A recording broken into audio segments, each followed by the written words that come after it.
Pete Hegseth, President-elect Donald Trump's pick for Defense Secretary, is facing senators for his confirmation hearing. He is being grilled of allegations of misconduct and sexual impropriety, as well as his position on military policy issues, including women in combat and diversity goals. Let's listen in. We will defend our homeland, our borders, and our skies. Second, we will work with our partners and allies to deter aggression in the Indo-Pacific from the Communist Chinese. And finally, we will responsibly end wars to ensure that we prioritize our resources to reorient to larger threats. We can no longer count on reputational deterrence. We need real deterrence.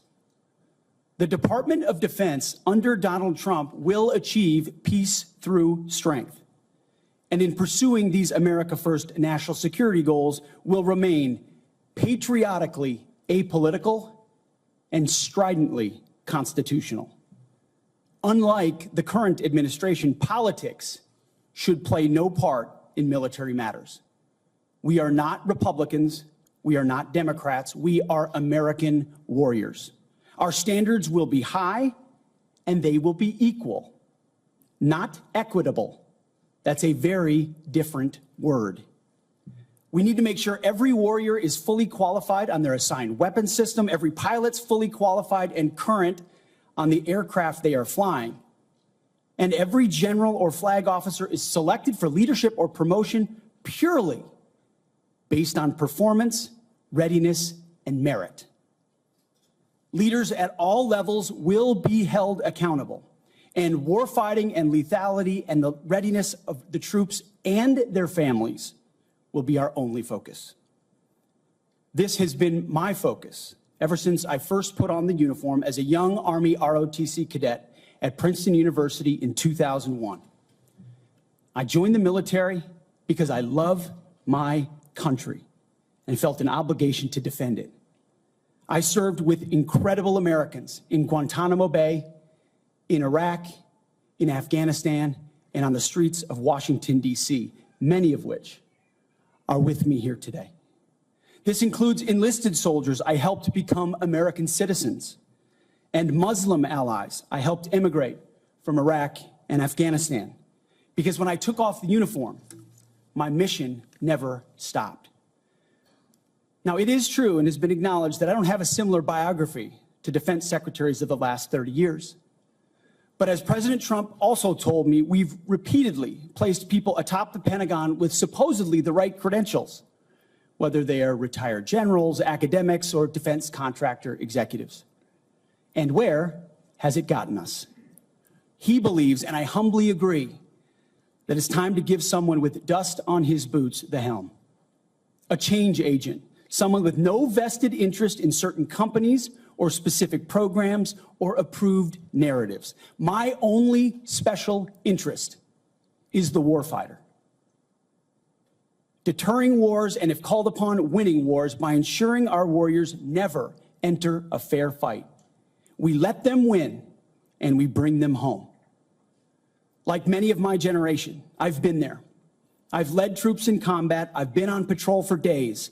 I've pulled a trigger down range, heard bullets whiz by, flex-cuffed insurgents, called in close air support, led medevacs, dodged IEDs, pulled out dead bodies, and knelt before a battlefield cross.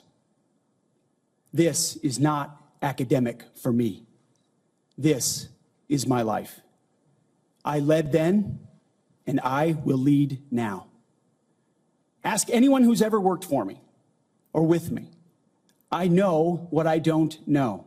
My success as a leader, and I very much look forward to discussing my organization's successes at Vets for Freedom and Concerned Veterans for America.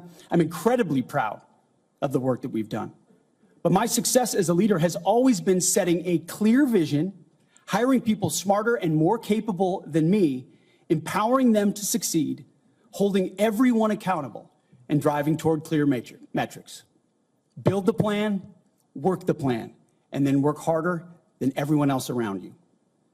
I've sworn an oath to the Constitution before, and if confirmed, I will proudly do it again. This time, for the most important deployment of my life.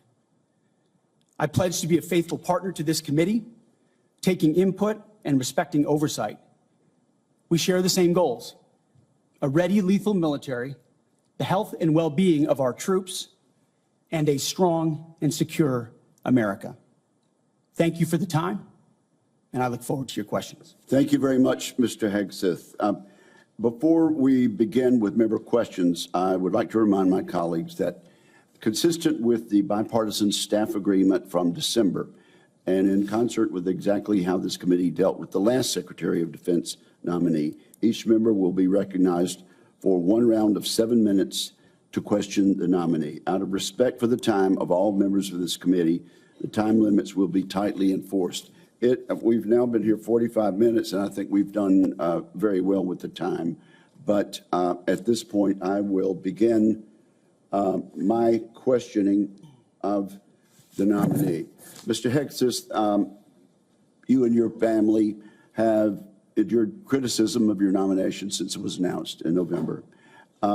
Let's get into this allegation about sexual assault, inappropriate workplace behavior, alcohol abuse, and financial mismanagement during your time as a nonprofit executive. I should note that the majority of these have come from anonymous sources in liberal media publications. But I want to give you an opportunity to respond to these allegations, sir. Mr. Chairman, thank you for that opportunity. You are correct. We undertook this responsibility with an obligation to the troops to do right by them for our warfighters. And what became very evident to us from the beginning, there was a coordinated smear campaign orchestrated in the media against us. That was clear from moment one. And what we knew is that it wasn't about me. Most of it was about President Donald Trump, who's had to endure the very same thing for much longer amounts of time.